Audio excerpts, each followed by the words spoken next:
Clicking on a staff member will load their profile.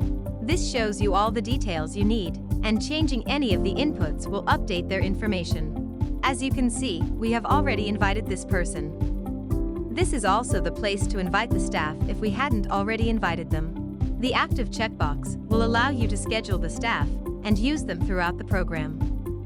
You can enter any immunizations you want to keep track of and add additional dates if needed.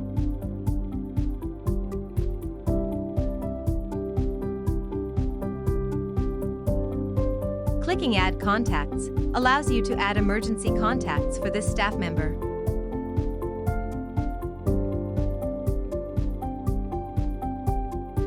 If the staff member is no longer working for you, you can archive them with this button. If the person is only temporarily not working for you, we recommend unchecking the active status so you can easily reactivate them when they return.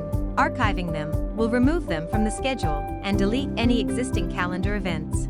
If they do happen to return after you archive them, that's fine as well. Look them up in the Archive section and click the Unarchive button. Hope this helps.